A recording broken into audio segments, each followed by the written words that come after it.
From being India's first girl to have won Miss Scuba International, to reigniting the oldest alcoholic beverage in Asia and India, and to a directorial debut that's made its mark at the 21st New York Indian Film Festival. This week, it's all about pioneers.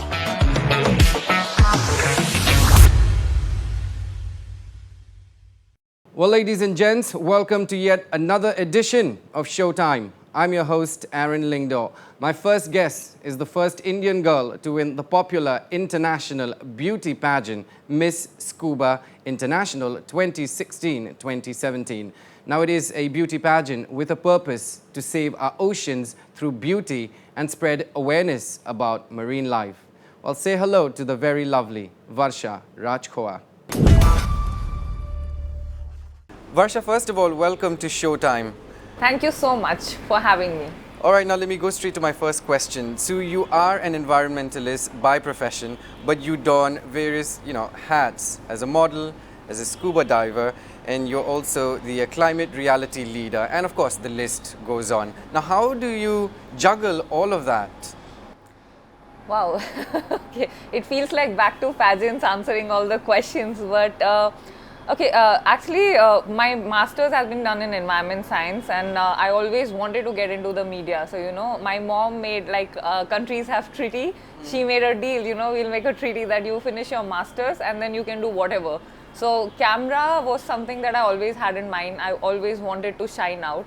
And when it came all together, the title that I won, Miss Scuba International, it's a beauty pageant. And then it's again related to saving environment and oceans through beauty. So, the tagline again is very close to environment. So, everything worked for me really well because my studies came in, the knowledge that I gained through college, modeling came in through the pageants, and speaking is something that I think every girl likes. So, TEDx, when I got a chance, I was like, okay, there is no stopping. So, the team literally had to say it's a 15 minutes cut. So, I manage, but there are times when I have to leave some opportunities and I have to grab onto the one that I think is prior. Also, for me, it's very important. So, if I finally commit to something first, then I go ahead no matter if the next project is a bigger budget project. Okay. But for me, commitment is must. So, whatever I commit first, I go ahead with that. And yeah, I just go with the flow. I don't think so much about it. So, tell us a little bit about your love for saving the ocean and of course, spreading the awareness on environment conservation. Okay, so as my name says it all, Varsha, I think I was born to do all this, and I've always been a water baby. I've been a national level swimmer and my entire family swims. But diving is something I started after I qualified for the India pageant, Miss Scuba India, and then won internationally. So you have to be a certified scuba diver. And when I dived, the first dive that I had in Andaman's Havelock, India, it changed my life because, we always talk about climate change, we talk about plastic pollution or pollution, air pollution, noise pollution. We're talking about environment as a whole. But when you dive, you actually see the changes, you see the bleaching of the corals, you see the sea life, and life originated in oceans. So, that's how the whole planet is sustaining. So I think for me that was a life-changing moment, and I decided that I first need to work strongly to the cause before fulfilling my dreams towards Bollywood or doing anything, because I think planet is something that we really need, because apart from this we don't have any planet.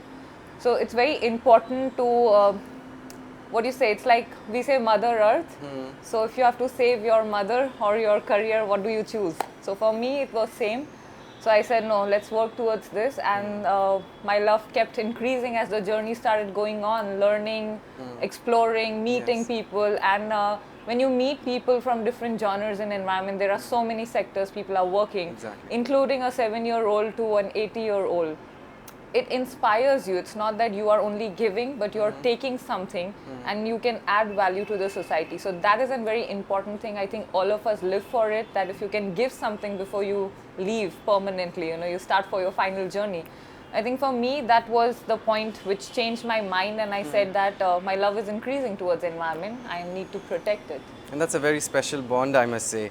So, you know what, you won the Miss Scuba International in 2016, 2017 and the first Indian girl to do so. Walk us through your experience first of all, and what is the pageant all about? Okay, so Miss Scuba International is a pageant which works closely towards saving the oceans through beauty. That's the tagline. Before this, when I was modeling, before that I was with legendary choreographer Saroj Khan, facing 17 rejections, and then I was 17. like, yes, I have never been groomed by anyone. I've never joined any academy. I'm a completely self-made model and a beauty queen, and I'm proud of it. I've always learned through the pageants that I have joined. So I've had mentors, but in pageants. They have taught me, they have groomed me. So, you know, the journey that I had learning I did some 35 almost modeling assignments and pageants together if you combine before I got the final hit. So this pageant focuses on making a beauty queen along with making an ocean ambassador. And all the queens, all the contestants who come there in the Miss Scuba International are not only beauty queens or models, but they are also certified scuba divers. They are marine biologists. Yeah. So they are very well read about environment and oceans and the conservation. They've been working towards it since a very long time. So it's a 15-day of training that you have, and during the pageant, apart like Miss World, Miss Universe, apart from walking the ramp, doing your photo shoots, you also have somewhere around 6 to 8 dives. Okay. So in each dive that you're doing, you come back, they give you presentations, like you have to make a presentation about which marine animal you relate to, why do you want to save the oceans, what is happening in your country, tell us something about climate change, how do you think oceans are related to environment. So, you know, all these things happen during the pageant. So it's not only that you're having hair, makeup and gowns done, but you're also talking at the same time about environment, and each girl is a representative of her country. She's an ambassador of her country. Since we're dwelling on pageants, so can pageant, be used as a platform to promote government's policies and even probably address burning issues that are plaguing society right now? Yes, definitely. Like wherever I'm called, I went touring around the world. I went to Australia diving, I went to Singapore, Malaysia, China, Hong Kong. So, you know, all these places I visited after I won the pageant. So I think not only in the international platform I was talking, but I was getting my country's name also up there. What is my country doing? So pageants do play a very great role, because if you've seen the recent Miss Universe who won, Harnaz, she spoke about climate change. And also in the national costume rounds, you know, there were places and countries who were portraying about climate change, who were portraying about plastic pollution, recycling, rethinking of what fashion, sustainable fashion as we say it. So yes, pageants do play a very important role, and I think when you have an ambassador created out of a pageant, you know, every beauty queen has a responsibility after winning. It's not that she's just endorsing about fashion and endorsing brands, but she's also talking about it. She's voicing out from each sector. Well said. So how can we create that awareness, and then at the same time, what can we do at our level to contribute? I think I always start my lectures whenever I'm called to talk about environment or about spreading awareness. I always start my lectures by taking one action. Like, for example, I just recently was called as a celebrity speaker to brainstorm on COP26 that had happened in Glasgow by MIT University, Delhi. So I told that, you know, just switch off one light or fan that you're not using or is, you know, unwanted right now. As basic as and let's start the session with an action, because that's what it's all about. So you just need to be a little tricky, because if you talk about it and not doing any activity, it's not going to really help. So I think for every leader, every influencer or every person, even as a normal like discussion when you have, you can just say, oh, let's just use, you know, less tissues because it's like trending. So just let's put that our group used less tissues today, hashtag the party and say, okay, we are environment friendly group, and you know, you become a trend, it's getting viral. So you need to be smart as a leader. How do you endorse that and how you're speaking? And also you need to know where you're going. Like when you're speaking to kids, you can't talk to them, but visuals help. You show them sharks, you show them turtles. They're like, oh, wow, you dived, how was the experience? So they take interest that we need to save it, because they also want to see it. Okay. So that's how I do my bit, and I think all of us can do by doing small things, like by rethinking before you step out, that should I reuse the plastic that's already there, instead of just dumping all that plastic use is banned. Just reuse the plastic, and when you're going out, take your own shopping bags. Those are small things you can do. The water running off the air condition, utilize it for watering, utilize it for mopping the floor. So you can do those kind of things in your bit, and it's a small initiative, and it will definitely make an ocean out of it. So I'll drift the topic a little bit. You went to Meghalaya. Tell us a little bit about the purpose behind it, and for how long were you there? Tell us more. Yes, so I went to Meghalaya in a 3-day visit. I met one of the officials, Mr. A.L. Heck, because I wanted to voice out for what's happening in the northeast sector, not only Meghalaya, about the sustainable living, sustainable fashion, and the practices that they have been doing since so long. And my surname, my roots are from Assam. My dad's from Guwahati, my mom's from Tejpur. So I wanted to voice out strongly for the northeast sector and let people know that it's been happening. All these practices it's been happening since very long time. So that's one factor, and also I wanted to bring up the pageant Miss Scuba India to the northeast side. I wanted the talent, the kind of talent I found here, and like I said, they practice sustainability since a very long time. It will be easier for me to have a platform here, shine out the talent not only nationally but internationally. So that is one very strong aim that I have, that to have an ambassador from this sector and make her represent the country internationally. So I'm trying to get that platform to the northeast, and that was also one of the reasons why I visited. And yes, something valuable I want to get to northeast. That's what the purpose of the visit was this time. Okay, so Varsha, you're also the founder of Oceanic Divas. That's a fashion company of your own, right? So tell us more about what Oceanic Divas represent. So I started my company in the year 2019, and after that, of course, lockdown happened. So my company is doing this pageant right now. The pageant entire authority is with me, Miss Scuba India. In India, I can hold it up, so the ownership is with me. So the under this banner, we do the Miss Scuba India. In 2019, we did. So the ambassador from India was sent by our company internationally. Yeah, Steffi Shaji, she's the reigning queen right now. And apart from that, I also make short documentaries and feature films, which is environment based, and also which is something about real life stories. Interesting. Yes, the recent 2 projects that I have right now is on climate change and climate actions. And the second one is about the 71 war that happened, the successful war stories. So I want to bring up the war heroes. So some unsung heroes that are there, I'm bringing that up. So fingers crossed, let's see what happens. And also endorsing, we do a lot of CSR. So like I did Walk for Water. When I do such things, then my company, my volunteers, they come along, they go for beach cleanups, they do the CSR with me. So that brings me to my next question. So, you've traveled the globe, you've met a lot of people. If there's one advice that you can give to younger girls watching this right now, what would it be? Okay, I would just say to all the youths out there that, we all say, like it's a very common line, that believe in yourself. But I would say that if you want to be a trailblazer, then spark with the shine that's within you. Do not let people judge, because you know what you want in life. You have to be very clear. Like I was clear what I wanted, no matter what. And sometimes the luck, yes, of course, if you're not lucky or the things are not working out for you, think what is your strong. There has to be a message that's been sending across all the time, saying that this is not working, switch over. So don't waste time on thinking, no, I have to keep trying on this for 10 years. Never give up is an attitude that I always had, and I would say the youth should also have. Doubting yourself, never do that. Because, take criticism, very challenging way and a very positive way. I think productive criticism, of course, is very important for you to grow as a person. I always listen to what people appreciate about me, but I listen to my critics more carefully. We know about the Walt Disney story. He used to buy critics to listen his Mickey Mouse story. So he used to buy critics to listen that what can I improve. That's where he is today, Walt Disney. So, that's something that I follow in my life. And as I said, to be a trailblazer, you have to shine with the spark within. Well said there, Varsha. So that brings me to my last question. What's next for yourself? Wow.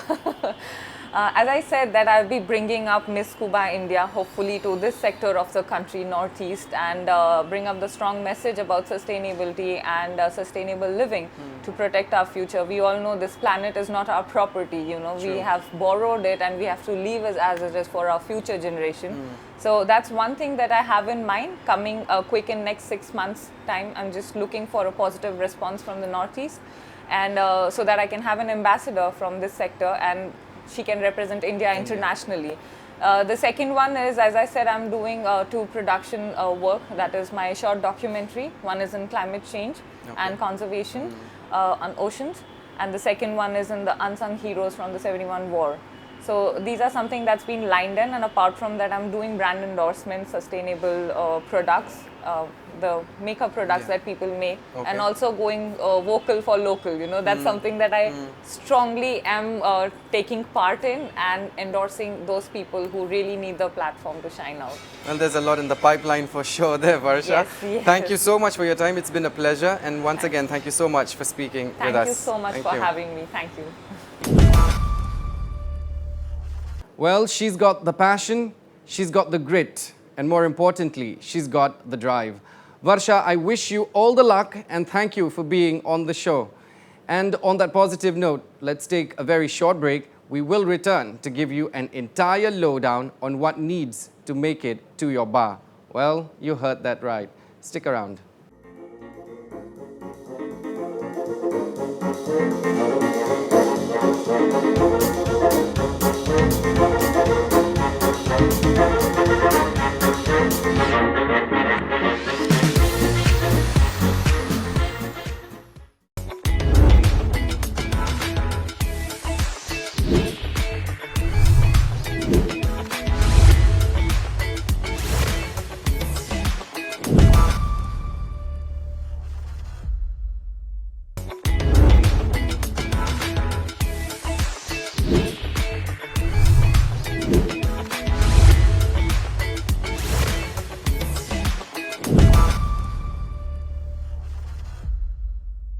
Well, welcome back to the program. Now, what if I say the drink of the gods is accessible to us mere mortals?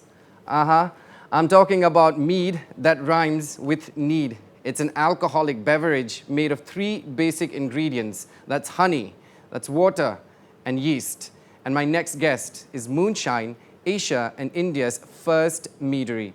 Please welcome one of the co-founders behind this elusive drink, Rohan Rehani. Rohan Rehani, welcome to Showtime. Thanks for having me on, Aaron. Now, the Honey Project sounds good to my ears already.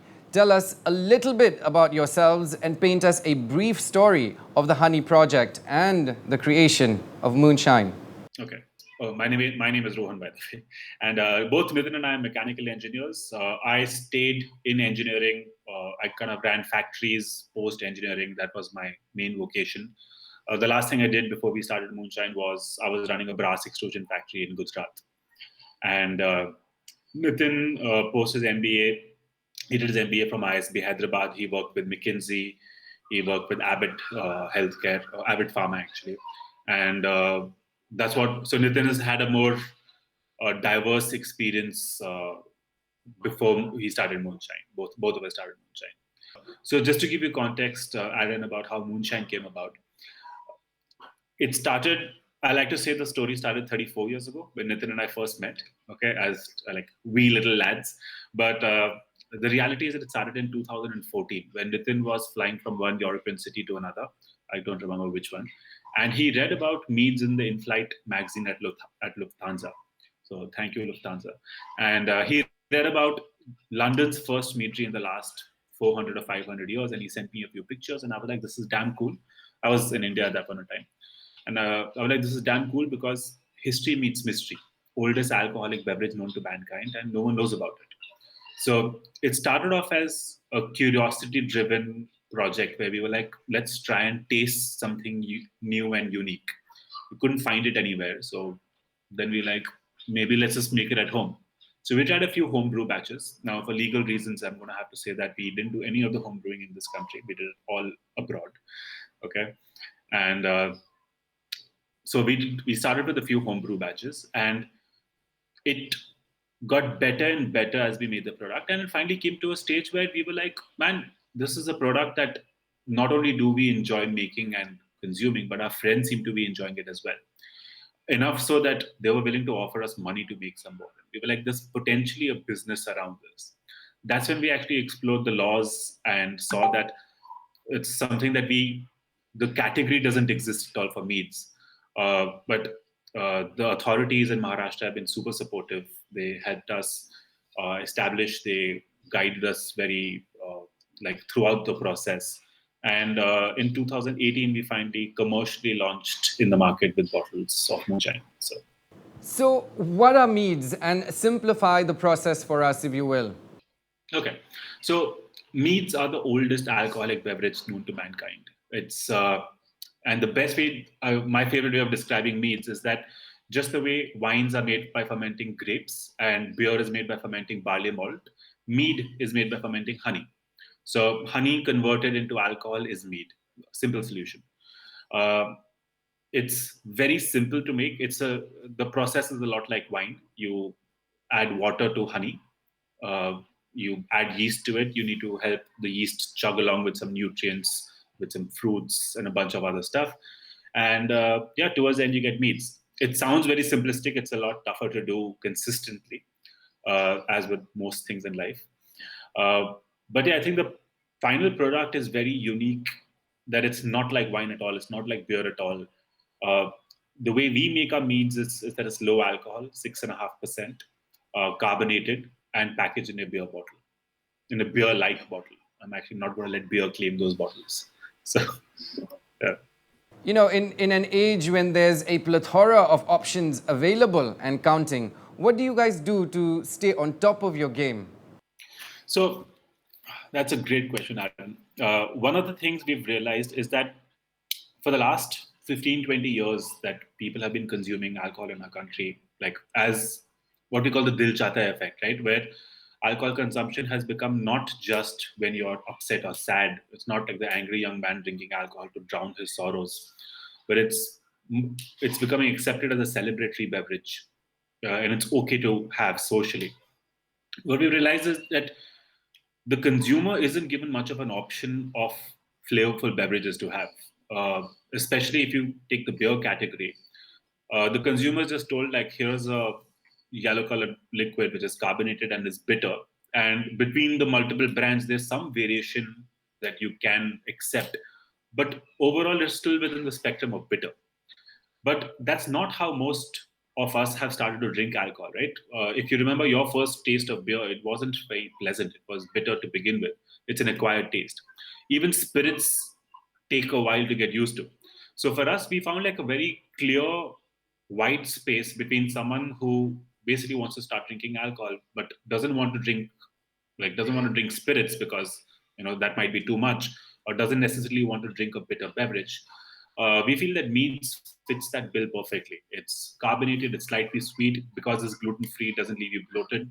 So win-win across the board. And I think one of the biggest USPs that we have is that everything we do is completely natural. We use only natural ingredients. For example, even when we do a guava chili, we actually get guavas that we add to each tank, like fresh guavas, and we get bhuchaloke chilies that we add to the tank.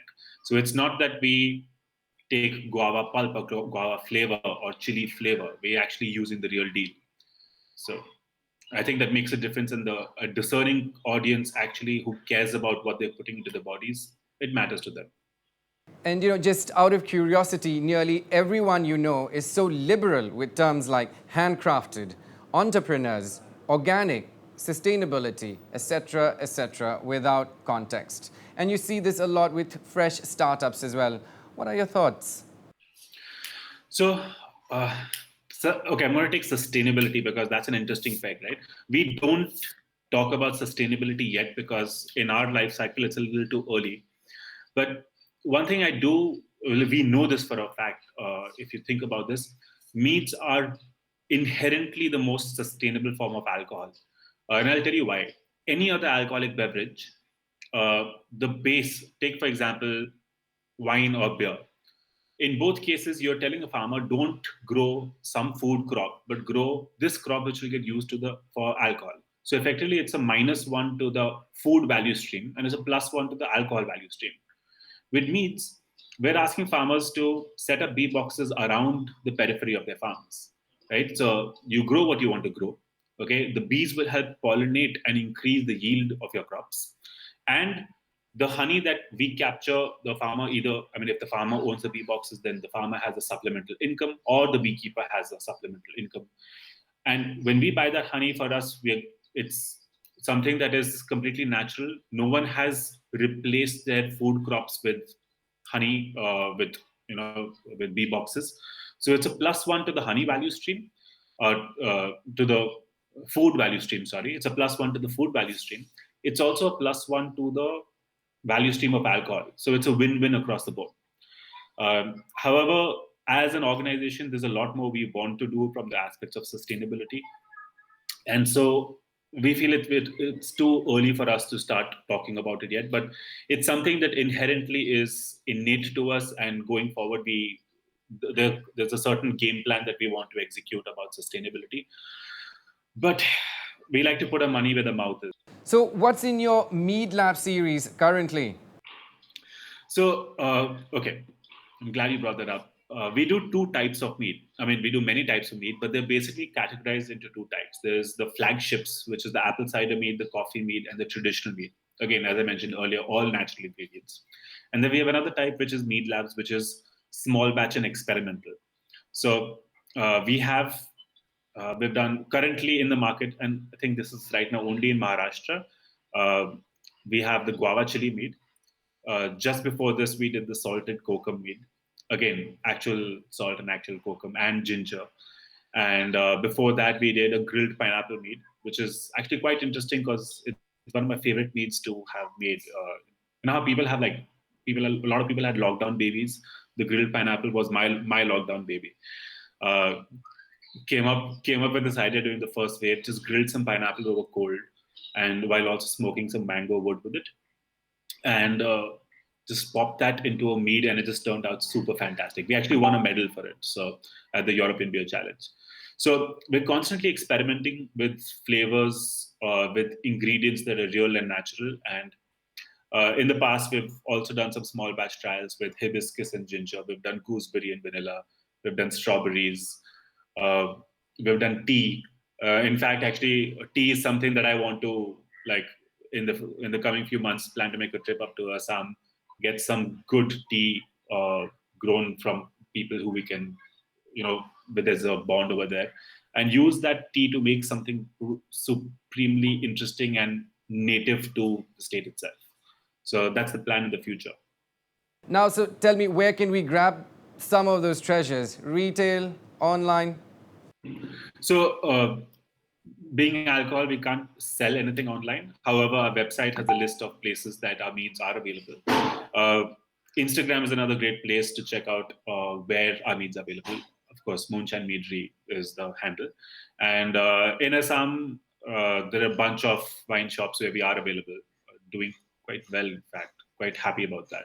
So really pleased that the product has found acceptance. But I think at some level, we were also quite sure that creating a product which is natural, and we're not trying to build a brand just by throwing money at it. Like, we really do care about what we're putting into the bottle.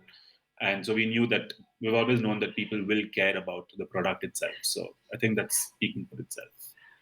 And what's intriguing to me are your labels. Very chic, I must say. Who's responsible for all of that? Thank you. So all of that credit goes to our designer, Jungle Gym Studios. They came up with a very interesting label architecture. So the brief to them was that we saw a lot of craft alcohol brands doing very interesting stuff with artwork on the labels and stuff. We wanted that as well. But the disconnect that we felt was that everyone does label artwork from a different artist, and they'll slap the logo on somewhere at the side. They'll be like, oh yeah, like, check out the cool artwork, and this is by us. We wanted a label system where we wanted the artwork to be integral with our logo, or we wanted the logo to be integral with the artwork, both ways. So the label system is interesting. Our logo is super simple. It's a moon with moonshine beneath it. And what we do is we give that label template to different artists, and we say that here is the meat. This is the product, what it's going to taste like, or what it tastes like. Make some artwork to match this personality of this meat. And we say that you can overlap the circle by 25%. Like, we want you to overlap the circle by 25% to kind of make the logo more integral with the artwork. And that's led to some very unique creations. So from all the way from a coffee meat to an apple cider, I think the apple cider meat for me has been one of my favorites, where uh, Anand is a comic book artist who's done the graphics for this very interesting graphic novel called Graffiti's Wall. Like, very good book to read as well. He realized that the cross section of an apple looks a lot like an owl, and so he took the circle and he kind of morphed it into an owl's face, and the rest of the label kind of just developed around it. It's beautiful. So every single label of ours is literally a piece of art. It's been made by someone specifically for us, and again, I think we also wanted the labels to reflect the versatility of our product, because our meats can be so diverse. We're actually working on a bitter hopped meat right at the moment. So we wanted the artwork to reflect that diversity and that variance. And I think it's just coming out very well right now. Well, and before I let you go, what's the dream, Rohan? Okay. What's the dream? So, and to be very honest, when we started off, we didn't really expect moonshine to get to where it is. I don't know if I'd ever envisaged expanding into Assam, Rajasthan. We're launching in Bangalore soon, launching in Himachal soon. And I don't think we'd envisaged that to such an extent, and maybe this soon. But what I'm super happy about is that, as I mentioned earlier, the response has been great. And you know how dreams change, you know how goalposts change. So our dreams have changed as well. So currently, I think the dream is to really spread the gospel of mead, to tell people that there's a beverage which is all natural, which can be delicious right out the bottle. You don't have to get used to it. And take meads not only to spread it domestically in the country, but also export and basically take a flavor of India. Because a lot of our flavors a lot of the styles we do are very quintessentially Indian, right? A guava chili mead, a mango chili, or salted kokum. These are Indian flavors. So we want to be able to export a flavor of India in an all-natural product through our bottles as well. So I think the final aim is to basically proliferate our meads, but internationally. Well, I reckon it's time for me to upgrade my stash for sure. Rohan Rehani, thank you for letting us into your journey. That's just incredible. It's time now for another short break. We will be back with the very talented director from Assam, whose directorial debut is making a lot of noise. Don't miss it.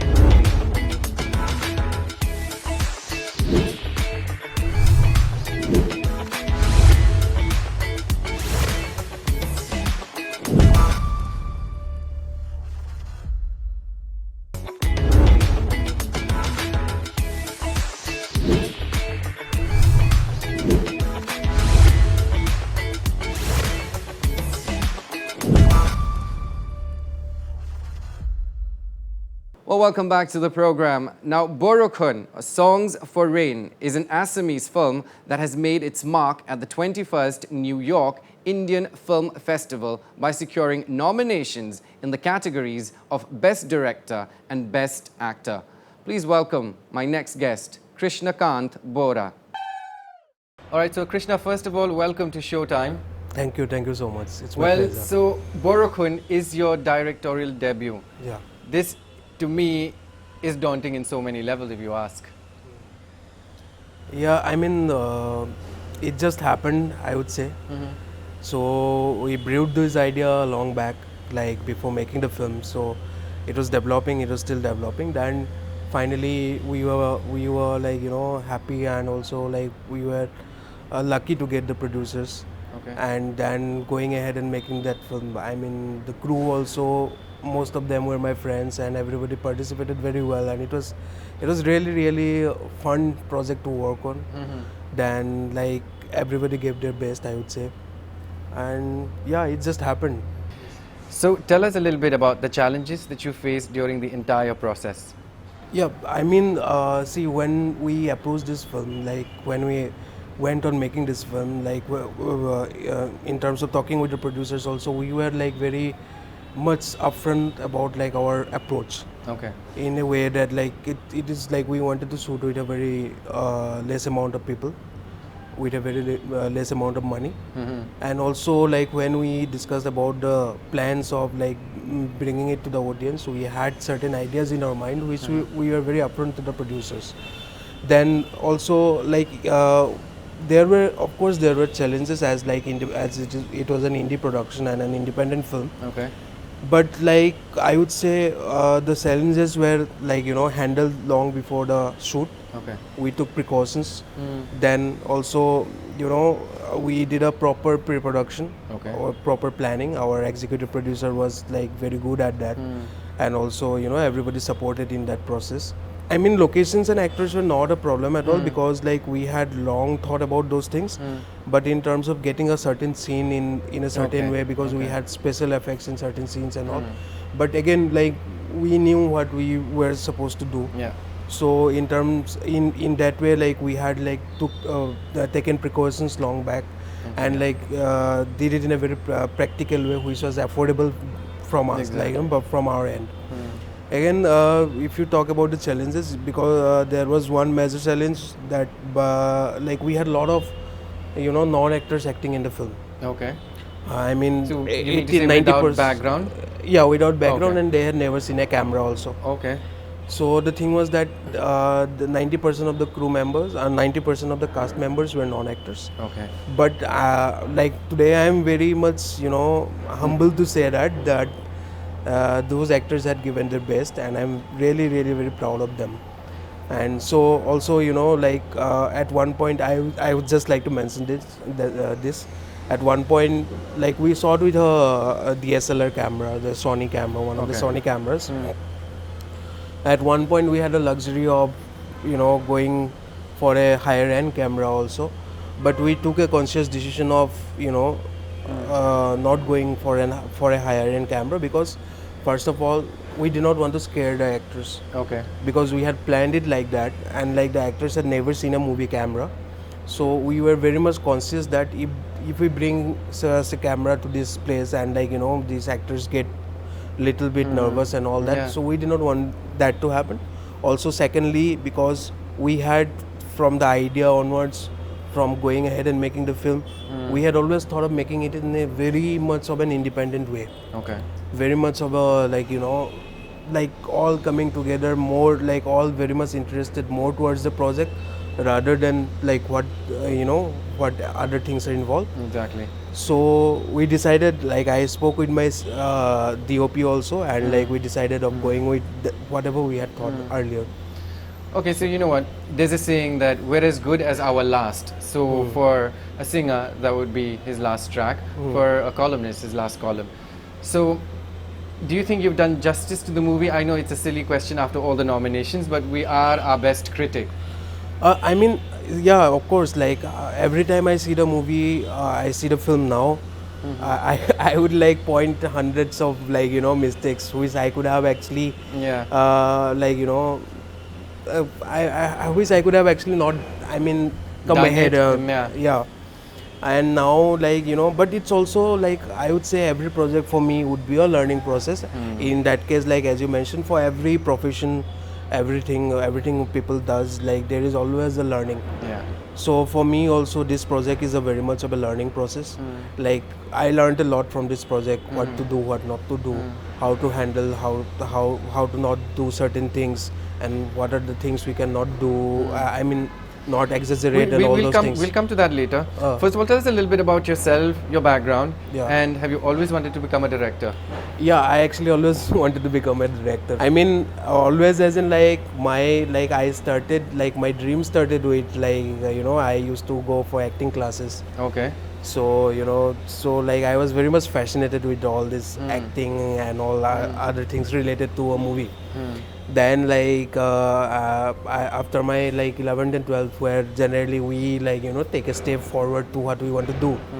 So at that moment, like I thought of like joining a mass communication institute directly. Okay. Because I also wanted to be a journalist plus like come as filmmaker.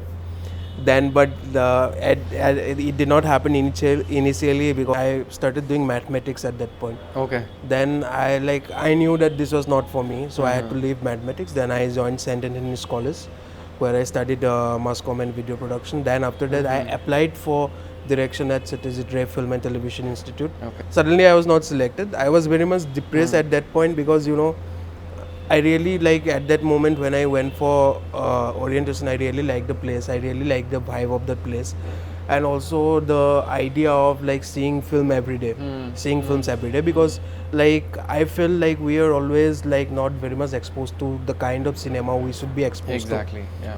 So, but that place, like I was actually very much depressed for a few days. Then suddenly I got a call that you want to do producing in SRFTI. Then I was like, I did not think of anything else. I just said I wanted to go. I started doing producing, although at the beginning I had very minimal idea what the producing course is like. But I knew within myself that I always wanted to make films. I wanted to become a director.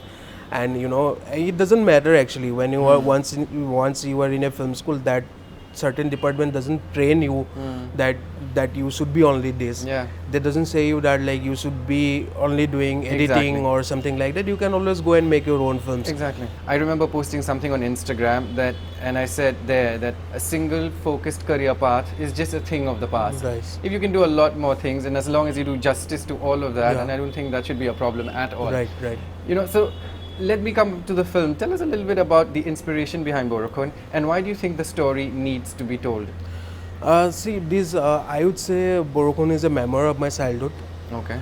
So a lot of stories I have heard or witnessed that was like it's a compilation of all those stories, and like made into one single story or one plot. And the thing is that what inspired me to do Borah was like first of all, Borah speaks a lot about superstitious beliefs in a very subtle way.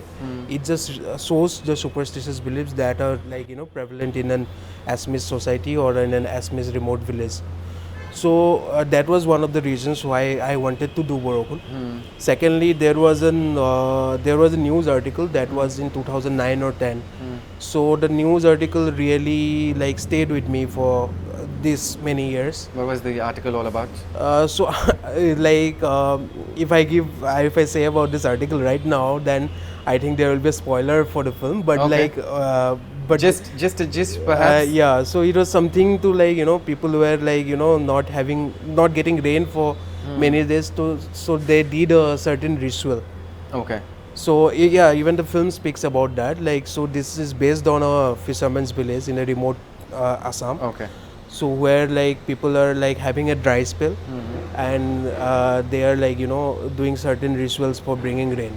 So starting from frog marriages to all other things that are prevalent in our societies.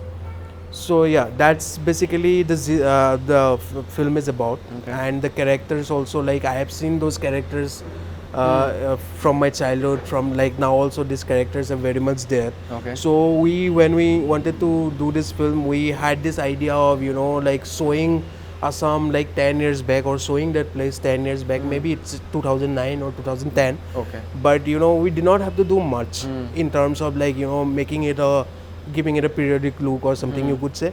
But we did not have to do much because nothing much has like changed in a way. Why does it affect you so much? Why do you want to do it and put it into reel? I mean, it was merely this idea of bringing out this like story. Coming back to the experience that you were talking earlier, so what have you gained from what you've done the experience making this film? Tell us a little bit. I would say I learned a lot of things from all the aspects of filmmaking. I would say, like there was a lot of learning in terms of like how to how to like in terms of like going to the characters, and also like how to do a scene, how to maintain the mise en scène, and also the like how to create a milieu and all those things. Okay. That in terms of directing. Okay. Then also there are other aspects because I had to edit this film by myself. Okay. So that whole post-production flow was actually a very good, like a new thing I had learned from the project. Like starting from editing, then how it is, how it should go to a Yes. sound studio, then how it should go to a color correction studio, then how at the end it comes as a complete film. Then after that, we sent our film to Film Bazaar. Okay. I would say Film Bazaar was one of the very good experiences I had in terms of learning, and yeah, it helped me a lot. Coming to film festivals, where all have you screened a movie? And let's dwell a little bit on the nominations bit. Yeah, so a little bit unlucky this time because I would always wanted to go to a film festival. It was in Film Bazaar viewing room where the festival people and all the delegate members, the sales agents and marketing people could come and watch your film. Okay. So from there it was picked up by New York Indian Film Festival. So the director of New York Indian Film Festival, Asim Sabra, saw the film there. Okay. So in that festival, our film was nominated for Best Director and Best Actor for Dipziti Kolita. Best director and best actor. Yeah. Okay. Then it was again nominated for all the categories in Ottawa Indian Film Festival. That is in Canada. Then it was in Indian Film Festival of Melbourne.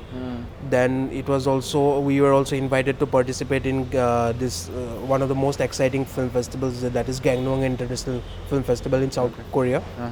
And recently it was in South Asian Film Festival of Montreal, where we won the Jury Special Mention Award for Best Fiction Feature. Okay.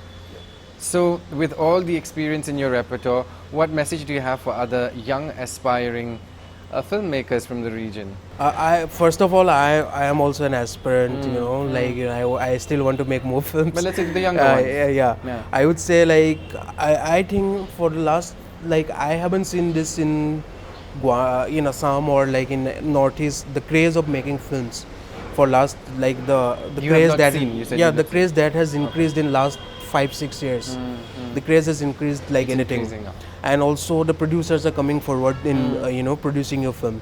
So I think if we have good ideas, if the new people have good ideas, and you meet the proper people and pitch your projects, there will be producers coming up and making your film. And first film should be always your passion project or your passion film. So do everything whatever it takes to make your first film, I would say. So, what kind of a director would you define yourself? What genre would you be interested? I understand you're still finding out yourself and your niche, but still, a little bit of how much you know right now. Yeah, first of all, I am still finding out. Yeah. And I want to explore the certain areas or different areas of different genres of filmmaking, different areas of how to approach certain story or something like that. But mostly, I'm still finding out, but I'm more towards the stories that can give you a realization. Okay. I want to tell those kind of stories, and also to make the stories it's something which is happening to people like us. It's something very realistic in a way. And relatable, probably. Relatable, and people can realize, okay, this might happen with us. People can realize this had happened with us, something like that. Yeah. So I want to know your thoughts on what you think of the OTT platforms. I think OTT is a bigger boon for filmmakers like us, maybe for independent filmmakers, because sometimes when you go ahead and make the film you want to make, people might not be interested in seeing your film in theaters because of so many reasons. Exactly. I would not go detail in that. But OTT has if your content is good, if you have certain your content has certain capabilities, this OTTs are coming forward and taking your film. And during this pandemic time, this OTT has actually worked in a favor of most of the filmmakers. It does, I agree. It's Yeah. always about content. No. So my last question to you before I let you go. Is there anything in the pipeline? What are you doing at the minute? What are we expecting? Yeah, something like I have been writing something. Again, it's based on like it's a story based in based in a village in Assam, and like also something which I have seen or experienced from my childhood. Okay. But it's very fascinating. I won't give out much of the details right now, Okay. but yeah, it's very fascinating. It will be very fascinating for me at least Yeah. for now, because something which had lot to do with our culture, lot to do with I mean how I grew up, how most of my friends in villages and many parts of Assam and grew up. Well, Krishna, thank you so much Yeah, for your yeah. time, first of all, and for sharing your story. It's been really insightful, and we're looking forward to seeing your venture very soon. It's my Thank you. pleasure to be here. Thank you so much. Yeah. Well, there are many firsts in our lives. The first day, a first pet, first love. Well, some may be memorable and some maybe not. This episode made me think about time, of joy, of sorrow, and how important it is to cherish each and every moment. This is Showtime. I'm Aaron Lyngdoh. Until next week, cheers to every first.